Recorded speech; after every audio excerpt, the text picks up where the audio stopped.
Hello guys, my name is Rani and now I am going to teach you chapter number 2 political science 11th class मौलिक अधिकार। हमने part 1 में हमने कुछ अधिकार के बारे में देखा था जिसमें समता का अधिकार, समानता का अधिकार पढ़ा था। आज हम बात करेंगे स्वतंत्रता के अधिकार के बारे में। स्वतंत्रता का अधिकार ये आपके अनुच्छेद जो है,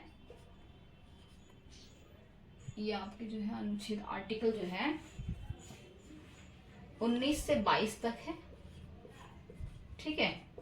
और इसमें कहा क्या गया है, इसमें ये कहा गया है कोई भी जाति, धर्म, लिंग,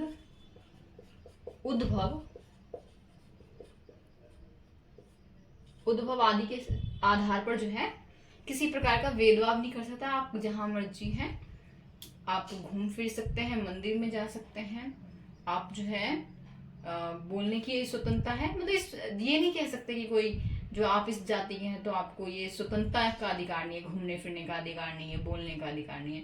मतलब कि हमारे भारतीय संविधान में चाहे वो कोई भी जाति, धर्म, लिंग का हो, उसको सभी को समान रखा गया है और स्वतंत्रता भी उसको मिली गई है, ठीक है।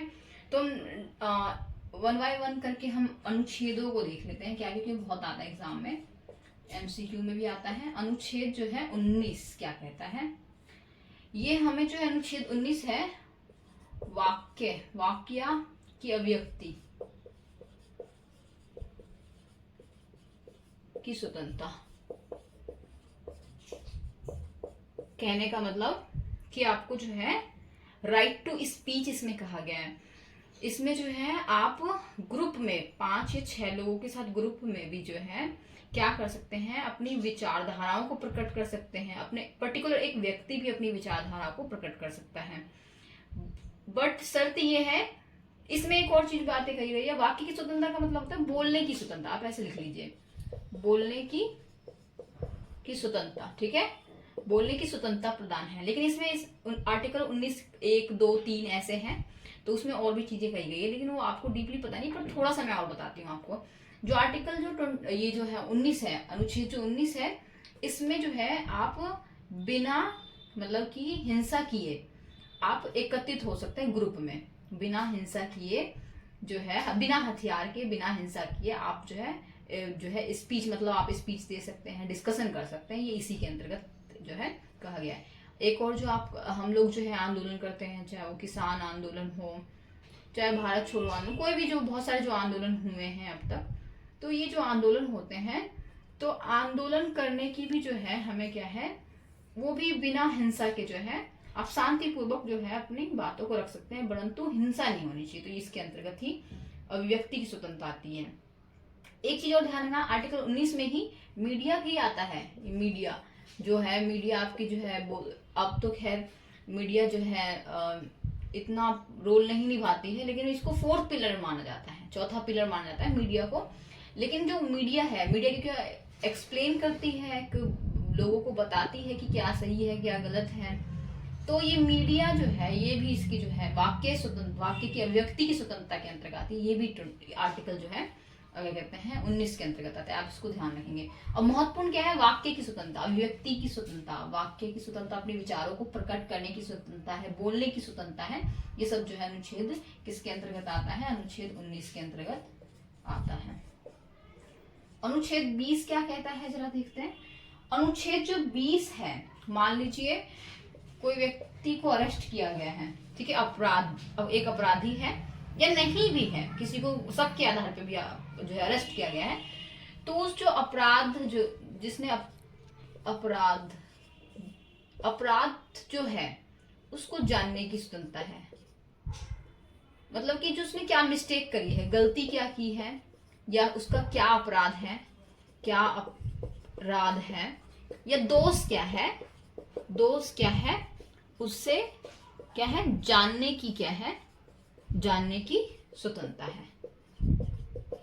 समझ में आया, जानने क्या है। 20 अनुच्छेद 20 क्या कहता है, अगर कोई व्यक्ति को अगर अरेस्ट कर लिया जाता है तो उसका अपराध क्या है, गलती क्या है, उसको जानने की क्या है स्वतंत्रता होनी चाहिए। अब जो है इसमें कहा गया अनुच्छेद 20 में। अनुच्छेद 21 क्या कहता है, अनुच्छेद 21 बहुत ज्यादा महत्वपूर्ण है, हद से ज्यादा महत्वपूर्ण माना जाता है। इसमें दैहिक स्वतंत्रता है। दैहिक, इसका मतलब बताती हूं मैं आपको। दैहिक स्वतंत्रता का मतलब है जीवन की स्वतंत्रता। कहने का मतलब क्या है, आप जो है, आपको राइट टू लाइफ है, जीने का क्या है, अधिकार है। किसके अंतर्गत? 21 के अंतर्गत। जब कोई व्यक्ति अपराध करता है या मर्डर कर देता है तो वो इसी आधार धारा जो है 21 आता है। हम ऐसा नहीं कर सकते कि जो है किसी को जान से मार दें, है ना। जान से मारना वो क्या है, गलत है। हमें दैहिक स्वतंत्रता है, जीवन की क्या है, स्वतंत्रता है। ठीक है, इसको आप ध्यान रखिए। इसी में ही जो है जो अनुच्छेद में जो है 21A भी है। ये देखो, ये जो है ना A B कैपिटल दिया रहता है, ये संशोधन करके बाद में ऐड किया जाता है। तो इसको थोड़ा सा मतलब ध्यान रखेंगे। जो फर्स्ट टू, जो 14 ईयर के बच्चे जो होते हैं, वर्ष के क्या होते हैं, बच्चे होते हैं, उन्हें निशुल्क, क्या, निशुल्क शिक्षा जो है प्राप्त होना चाहिए। निशुल्क शिक्षा जो है प्रदान किया जाना चाहिए 1 से लेके 14 वर्ष के बच्चे तक। ठीक है, आप जनरली देखते भी होंगे कि फर्स्ट टू जो है 8 तक बुक्स के जो है आपको बुक्स फ्री में प्रोवाइड होता है। 9th के बाद आप बुक्स बाहर से परचेज करते हैं, राइट। तो ये जो है हमें किसके तहत मिला गया, अनुच्छेद जो है 21A के तहत दिया गया है। इसको आप ध्यान रखेंगे। अमेंडमेंट कितना है, 86 संविधान संशोधन है ये। वैसे जनरली नहीं इतना नहीं पूछेगा, पर आपको 21 कभी कभार पूछ लेगा, ज्यादा डीपली क्वेश्चन बनाएगा तो वो भी हार्ड बनाएगा। तो ठीक है, पेपर ये आपका ये हो गया। अब देख लेते हैं कि जो है अनुच्छेद 22 क्या कहता है। अनुच्छेद 22 में क्या कहा गया है, इसको थोड़ा देखते हैं। अनुच्छेद जो 22 है ये कहता है, मान लो अभी जो हमने 20 पढ़ा था ना कि अपराध क्या किया है, आपको अरेस्ट करता है तो अपराध क्या है, आपका अपराध क्या, गलती क्या करी आप पूछते हैं ना। तो सेम ऐसे ही जो अगर मान लो किसी ने अपराध किया है, अपराधी को, ठीक है, अपराधी को संरक्षण, सुरक्षा या संरक्षण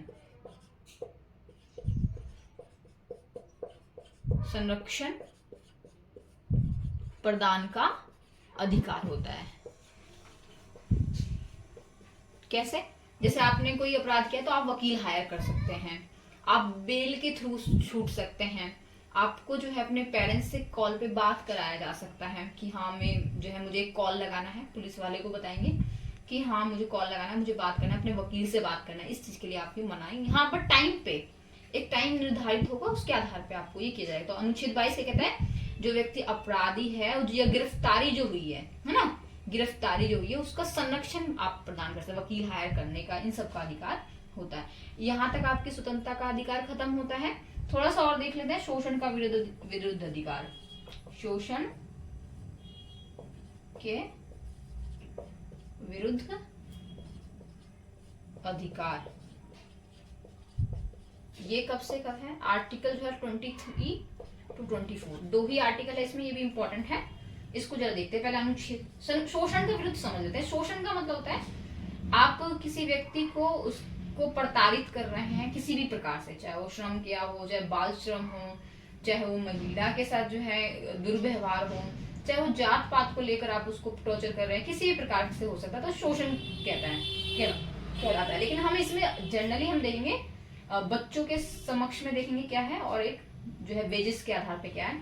तो अनुच्छेद जो है 23 क्या कहता है, अनुच्छेद जो 23 है वो ये कहता है कोई भी व्यक्ति, ठीक है, उसके साथ जो है आप क्या नहीं कर सकते, मानवता या दुर्व्यवहार नहीं कर सकते। मतलब कि अनुच्छेद जो 23 है वो क्या कहता है कि एक व्यक्ति को जो है, एक मानव को, एक मनुष्य को जो है उस पर क्या नहीं कर सकते, अत्याचार नहीं कर सकते, अत्याचार नहीं कर सकते, दुर्व्यवहार नहीं कर सकते, हार नहीं कर सकते।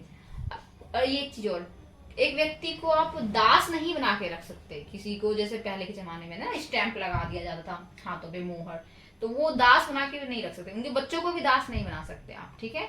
इसके अलावा जो है इसमें आप मान लीजिए किसी व्यक्ति से आपने मजदूरी कराई है और उसको आप वेतन नहीं देते हैं, तो जो है वो सीधा सुप्रीम कोर्ट जा सकता है आर्टिकल 23 के तहत। मतलब आप उस व्यक्ति को जो है दुर्व्यवहार नहीं कर सकते, उस पर अत्याचार नहीं कर सकते, मजदूरी वेतन है ना दास बना के नहीं रख सकते, ये सब जो है ये शोषण के विरुद्ध अंतर्गत आता है। तो ये आर्टिकल जो है 23 के अंतर्गत। एक चीज और, जबरन काम नहीं करा सकते, काम नहीं करा सकते किसी भी प्रकार के, नहीं ना, बाल मजदूरी हो चाहे किसी प्रकार की मजदूरी हो, जबरन कोई काम नहीं करा सकते आप जो है इस किसी व्यक्ति को, है ना। तो ये आप इसको ध्यान रखेंगे, ये भी इंपॉर्टेंट है। अनुच्छेद ये तो हद से ज्यादा इंपॉर्टेंट है। अनुच्छेद जो है 24 ये क्या कहता है, अनुच्छेद 24 क्या कहता है जरा देखते हैं। अनुच्छेद 24 ये कहता है जो ये जो बच्चे होते हैं 14 साल 14 वर्ष तक के जो बच्चों को आप कारखाने में, किसमें, कारखाने या खादान गोदाम में कार्य नहीं करवा सकते, ठीक है। क्योंकि आपको हमने देखा अभी कि जो 21A क्या कहता है कि हमें जो है 14 साल के बच्चे को तो निःशुल्क शिक्षा देनी चाहिए, जबकि हम इनडायरेक्टली दूसरी तरफ क्या कर रहे हैं कि जो बच्चे हैं बच्चों के साथ क्या कर रहे हैं, कारखाने में गोदाम में इनकी क्या होती है, इनकी मासूमियत मर जाती है ना, क्योंकि 14 साल के बच्चों की उम्र क्या होती है, खेलने कूदने की होती है, तो ये गलत है। तो इसके अंतर्गत ये किसका जो है 24 क्या कहता है, इसको मना करता है। आपने देखा होगा पहले छोटे जगह पे क्या करवाते थे कि चाय वगैरह जो है, चाय की व्यवस्था करवाते थे, चाय वगैरह बनाते थे, तो बच्चे ये सब का जो है निषेध किया गया है। देखो ये जो आर्टिकल 24 है, इसमें एक चीज और आप ध्यान रखना, आपकी बुक में एक बच्चा है, एक डायग्राम है, बहुत इंपॉर्टेंट डायग्राम है। वो डायग्राम में जो है बच्चे जो है पटाखे बना रहे हैं, क्या बना रहे हैं, पटाखे बना रहे हैं, राइट। तो पटाखे जो बना रहे हैं, तो पूछते हैं पटाखे बना के इमेज दे देंगे आपको क्वेश्चन में, और आपको ये दे देंगे कि इसमें जो है किस चीज का जो है हनन हो रहा है। तो यहाँ पे जो है ये बाल मजदूरी, आप इसमें कौन लिख लीजिए जो है यहाँ पे बाल मजदूरी, ठीक है। बाल मजदूरी जो है इसका क्या हो रहा है, हनन हो रहा है, तो ये गलत है। ये बाल मजदूरी कराना क्या है, गलत है, बच्चों से काम कराना, ये सब जो है आर्टिकल 24 के अंतर्गत आता है। और ये इमेज भी आप ध्यान रखेंगे, जो बच्चे को पटाखे बनाना, ये सब क्या है, ये किसका खंडन करता है, ये 24 का खंडन करता है। Thank you so much. Fourth जो आपका मौलिक अधिकार है हमारा, वो है धार्मिक स्वतंत्रता का अधिकार। और ये अनुच्छेद कब से कब तक है, ये आपके अनुच्छेद जो है 25 से कितना 28 तक, ठीक है। तो आपके जो धार्मिक स्वतंत्रता का अधिकार थोड़ा सा देखो, कोई भी व्यक्ति कोई भी जाति का हो, कोई भी धर्म का हो, कोई भी लिंग हो, स्त्री पुरुष कोई भी हो, वो जो है अपना धर्म को परिवर्तन कर सकते हैं। क्या कर सकते हैं, धर्म को परिवर्तन कर सकते हैं, ठीक है। कोई भी धर्म को अपना सकते हैं, और वो जो है किसके अंतर्गत आता है, धार्मिक स्वतंत्रता के अधिकार के अंतर्गत आता है। क्लियर हुआ। धार्मिक स्वतंत्रता का अधिकार क्या है, वो कोई भी जाति का हो, किसी भी धर्म का, लिंग का हो, वो क्या है। आप सोचेंगे धर्म का तो है ही दीदी, तो फिर मतलब धर्म का मतलब यहाँ पे जैसे मान लीजिए आप जो है बुद्धिज्म को मानते हैं, लेकिन आपको जो है हिंदुज्म में आपको कन्वर्ट होना है, ठीक है, तो आप क्या करेंगे, हिंदू को अपना सकते हैं, इसमें किसी प्रकार की कोई पाबंदी नहीं होगी। या आप हिंदुज्म है, आप फॉर एग्जाम्पल आप हिंदू को मानते हैं, हिंदुज्म को मानते हैं, और आप कहाँ जाना चाहते हैं, क्रिश्चियनिटी में, तो आप बिल्कुल अपना सकते हैं, बिल्कुल किसी प्रकार की पाबंदी, कोई गवर्नमेंट ये नहीं कह सकते आप मत ये धर्म को अपनाइए, या कोई पाबंदी लगाएगा, ठीक है। तो ये धार्मिक स्वतंत्रता के अधिकार के अंतर्गत आता है। आर्टिकल एक एक करके देख लेते हैं क्या है, बहुत इंपॉर्टेंट है ये, मैं ये इसको डीपली में इसलिए समझा रही हूँ कि एग्जाम में बहुत बार क्वेश्चन आते हैं। अनुच्छेद क्या है आपके 25 क्या कहता है, ये कहता है कि धार्मिक स्वतंत्रता के अधिकार के अंतर्गत जो है आप जो है एक मनुष्य, एक व्यक्ति जो है, जो भी धर्म है, कोई भी धर्म का क्या कर सकता है, प्रचार, आचरण, ठीक है, इसको अपना सकता है, ठीक है। कैसे बताती हूँ मैं, ये कहता है एक और आचरण के साथ साथ पालन भी लिख सकते हैं, ठीक है, अपना सकता है। जैसे मान लीजिए प्रचार का मतलब है, हिंदुज्म में क्या करते हैं, कीर्तन वगैरह करवाते हैं, तो एक तरह से प्रचार ही तो हुआ कि अपने धर्म के बारे में, भगवान के बारे में बताना। जैसे कि संडे को क्या होता है, क्रिश्चियन में जाते हैं, वहां पे चर्च जाते हैं, वहां पे बाइबल के बारे में बताते हैं, तो वो भी प्रचार ही तो हुआ। इसी प्रकार से जैसे बहुत सी जगह पे क्या कहते हैं, बुद्धिज्म में मठ होते हैं, मठ में भिक्षु भिक्षुणी प्रवेश करते हैं और फिर वहां पे चर्चाएं होती हैं, तो वो भी हुआ प्रचार। समझ में आचरण का मतलब कि मुझे जो है मक्का मदीना की तरफ जो है नमाज पढ़ना चाहिए, मुझे इस तरीके से, ठीक है, या मुझे क्या कहते हैं केले के पत्तों पे पढ़िए, मुझे जो है मंदिर सूरज का अग्र देना है तो मुझे सूरज की तरफ जो है मुख करना चाहिए। समझ में आया? तो ये जो है आप अनुच्छेद 25 के तहत ये कहा था कि आप अपने जो भी धर्म है आपका, आप उसमें जो है किसी भी प्रकार के जो है प्रचार पालन कर सकते हैं, उसको आपको क्या है पूर्ण रूप से क्या है, आप स्वतंत्र हैं, क्या है स्वायत्ता है, आपको अधिकार है, ठीक है। अनुच्छेद जो है आपका 26 क्या कहता है, अनुच्छेद 26 ये कहता है कि जो भी धर्म है, धर्म से संबंधित कार्य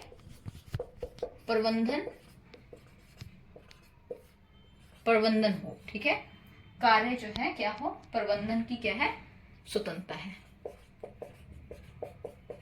वही मैं आपको बता रही हूँ, मुझे आप मान लीजिए मुझे जागरण करवाना है तो आप प्रॉपरली कर सकते हैं, मुझे आप क्या कहते हैं जो है नमाज वगैरह पढ़ना है तो आप प्रॉपरली कर सकते हैं, इसमें आपको कोई मना नहीं करेगा। प्रबंधन, मुझे क्या कहते हैं आपको जो है कुछ बंटवाना है, भंडारा बंटवाना है, या मुझे क्या कहते हैं लंगर बंटवाना है, तो आप कर सकते हैं। प्रबंधन समझ में आया नहीं है? प्रबंधन, आप किसी कार्य को जो है मतलब धर्म से संबंधित कोई भी कार्य प्रबंधन करते हैं तो आपकी क्या है इसमें स्वतंत्रता है, आपको कोई रोक टोक नहीं लगा सकता, आप क्या है स्वतंत्र हैं इसको करने के लिए, ठीक है।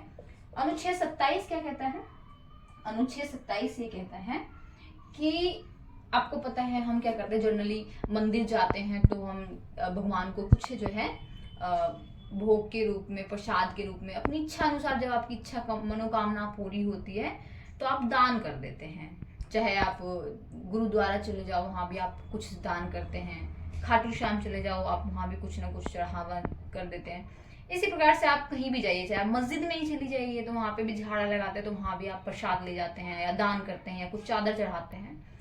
तो ये जो है इस प्रकार से ये आप अपनी खुशी से करते हैं ना, तो यहाँ पे किसी प्रकार की कर या टैक्स, ठीक है, किससे संबंधित, धर्म से संबंधित, ठीक है, धर्म से संबंधित टैक्स या कर देने के लिए, ये कर जो है कर देने के लिए क्या नहीं कर सकते, बाध्य नहीं कर सकते, क्या नहीं कर सकते, बाध्य नहीं कर सकते, कर सकते, ठीक है। जैसे मान लो आप कोई कुछ झांकी निकाल रहे हैं, कुछ भी कर रहे हैं, तो आप जबरन नहीं कह सकते नहीं तुम कंपलसरी है आप इसको दोगे ही दोगे, अपनी इच्छा अनुसार दे सकता है। अगर कोई व्यक्ति आपको बाध्य करता है तो आप इसका हनन होगा, अनुच्छेद 27 का हनन होगा, आप इसके थ्रू जो है कोर्ट में केस कर सकते हैं, ठीक है। तो आप जो है इसको भी ध्यान रखेंगे। अनुच्छेद जो है 28 क्या कहता है जरा देख लेते हैं। अनुच्छेद 28 जो है ये कहता है कि जैसे धर्मोपदेश होते हैं ना, धर्मोपदेश जैसे आप कथा वगैरह सुनते हैं हिंदुज्म में या बाइबल सुनते हैं, तो उपदेश के लिए बाध्य नहीं कर सकते आप किसी को, कि ऐसे नहीं कि आप जबरन जो है आप किसी को घर में ले आए, नहीं आप मेरी कथा सुनिए ही सुनिए, मतलब कि उपदेश सुनने के लिए, ऐसे लिख लीजिए, उपदेश सुनने के लिए बाध्य नहीं कर सकते, नहीं कर सकते, ठीक है। अपनी इच्छा अनुसार कोई आपके घर पे गया, वो बेशक वो उस धर्म से ना मानता हो, लेकिन वो बैठ गया शांति से, वो बात अलग है, लेकिन आप किसी को जबरन नहीं बिठा सकते, उसको हथकड़ी लगा के या हाथ पैर बांध के बिठा रखा है, नहीं तुम हमारे धर्म को ही अपनाओ, ये गलत है ना, या नहीं मेरे उपदेश को ही सुनो, हिंदुज्म को ही सुनो, या क्या कहते हैं बुद्धिज्म को ही सुनो, या क्या कहते हैं आप बाइबल की बातें सुनो, नहीं, आप किसी को बाध्य नहीं कर सकते, उसकी इच्छा होगी वो ठीक है, लेकिन आप बाध्य नहीं कर सकते। अगर ऐसा करा जाता है तो इसका अनुच्छेद जो है 28 का क्या होगा, हमारा हनन होगा। बच्चे ये आपके जो है धार्मिक स्वतंत्रता का अधिकार समाप्त होता है यहाँ पे। अब हम पांचवा और एक और देखते हैं, संस्कृति का अधिकार, संस्कृति एवं शिक्षा का अधिकार, एवं शिक्षा का अधिकार। ये भी बहुत महत्वपूर्ण है। हमारा जो है धार्मिक, संस्कृति एवं शिक्षा का अधिकार। संस्कृति, देखो संस्कृति का मतलब है खान पीन, रहन सहन, पहनावा, इसे बोलते हैं संस्कृति। शिक्षा का अधिकार, एजुकेशन, आपको ज्ञान मिले स्कूल में। तो हमारे जो अनुच्छेद है उसमें ये कहा गया है कि बिना किसी भेदभाव के, बिना किसी भेदभाव के खान पीन, पहनावा, संस्कृति, ठीक है, इसको जो है क्या कर सकते हैं, लिख लो आप चाहे तो, पहनावा, खान पीन, ठीक है, रहन सहन की क्या है, स्वतंत्रता है, स्वतंत्रता है, ठीक है। इसके अंतर्गत ये कहा गया है। अनुच्छेद इसमें, अच्छा ये अनुच्छेद कब से कब आता है ये तो लिखा ही नहीं, 29 टू ये 13, दो ही अनुच्छेद है, बहुत इंपॉर्टेंट है। और ध्यान रखना, जो हमारे जो SC ST को जो शिक्षण अभी वो मिलता है, मतलब कि शिक्षा जो दी जाती है 30 के तहत, ये हर बार पेपर में आता है। पहले अनुच्छेद ही देख लो, अनुच्छेद 29 क्या कहता है। अनुच्छेद 29 क्या कहता है कि अल्पसंख्यक हो, अल्पसंख्यक कौन होते हैं, जिनकी संख्या क्या होती है, कम होती है, इनके हितों की क्या की जाए, हितों की रक्षा हो, क्या हो, रक्षा हो। अल्पसंख्यक जिनकी संख्या कम है, हमें उनकी भी क्या करना चाहिए, हितों की रक्षा करनी चाहिए। ये अनुच्छेद जो क्या कहता है, 29 कहता है, ठीक है। अनुच्छेद जो है क्या कहते हैं, अनुच्छेद 30 क्या कहता है। अनुच्छेद जो 30 है, ये जो अल्पसंख्यक व्यक्ति हैं उनको, उनकी जो है शिक्षा, शिक्षा संस्थान प्रवेश में क्या हो, आरक्षण दिया जाए, आरक्षण प्रदान हो, ठीक है ना। इसमें जो है प्रदान किया गया आरक्षण है। जैसे आप ऐसे लिख लीजिए, SC ST जो होते हैं ना, इसको जो है शिक्षा में एंट्री लेते हैं तो कुछ छूट दी जाती है, वो सब किसके थ्रू दी जाती है, ये बहुत इंपॉर्टेंट है। 30 अनुच्छेद 30 ध्यान रखना। अल्पसंख्यकों के जो है शिक्षा का अधिकार प्राप्त होना चाहिए। आपको पता ना, पहले कास्ट आधारित भेदभाव था, है ना, उनको पानी भी नहीं दिया जाता था, लेने नहीं दिया जाता था। तो ये सारा जो है इसको, उनको एक नीचा जो स्तर है उसको उठा के ऊपर स्तर को लाने के लिए जो है अनुच्छेद 30 कहता है। और उसको जब वो बराबर जब आएंगे, जब वो शिक्षा संस्थान में उनको नौकरियां मिलेगी, है ना, उनको नौकरी को भी जो है, नौकरी में भी क्या है, नौकरी में भी आरक्षण, ठीक है। तो ये सब किसके थ्रू आता है, ये आपके अनुच्छेद 30 के तहत आता है। हमने दो इसमें ये देख लिया। अब थोड़ा सा और बात करेंगे संवैधानिक उपचारों के अधिकार। संवैधानिक, ये आपका कौन सा है, छठा, 6, संवैधानिक उपचारों का अधिकार। उपचार का मतलब क्या होता है, उपचार का मतलब होता है ट्रीटमेंट। क्या होता है, ट्रीटमेंट।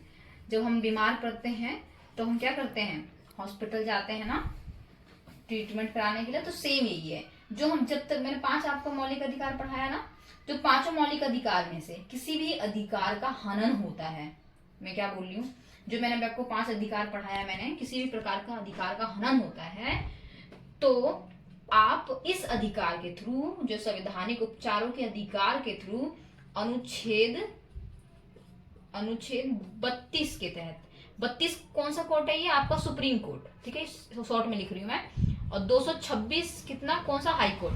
आप कहेंगे दीदी ये क्या है, ये जो सुप्रीम कोर्ट है ना, ये सुप्रीम कोर्ट मतलब कि पूरे भारत के स्तर पर, और ये हाई कोर्ट मतलब राज्य के स्तर पर। इसके थ्रू जो है आप मतलब कि अपील कर सकते हैं, आप जो है कंप्लेन कर सकते हैं। परंतु जो संवैधानिक उपचारों के अधिकार जो है, ये डायरेक्टली इसको इंडिकेट करता है, ध्यान रखना। इसके थ्रू भी जा सकते हैं, परंतु जो ये अधिकार है इसके 32 को इंडिकेट करता है। 32 जो है इसके थ्रू जो है आप डायरेक्टली सुप्रीम कोर्ट जा सकते हैं। ये समझ में आया, संवैधानिक उपचारों के अधिकार मतलब जितने भी अधिकार है उसका ट्रीटमेंट करने के लिए जो है हम कहा जाते हैं अनुच्छेद 32 के तहत जाते हैं। एक चीज ध्यान रखना, इसी जो संवैधानिक उपचारों का जो अधिकार है, इसी को ही BR अम्बेडकर ने, ठीक है, अम्बेडकर ने क्या कहा, अम्बेडकर ने क्या कहा, हृदय और आत्मा, क्या कहा, हृदय और आत्मा कहा गया है। किसके थ्रू कहा गया, जो है आपके अंबेडकर जी के द्वारा का क्या कहा गया, हृदय और आत्मा, है ना। हार्ट बीट है ना, हार्ट के बिना हमारी लाइफ जो है मतलब नहीं चल हो सकता, तो इसी प्रकार से ये अधिकार है। Thank you so much. इससे हमने ये इन अधिकारों को देखा।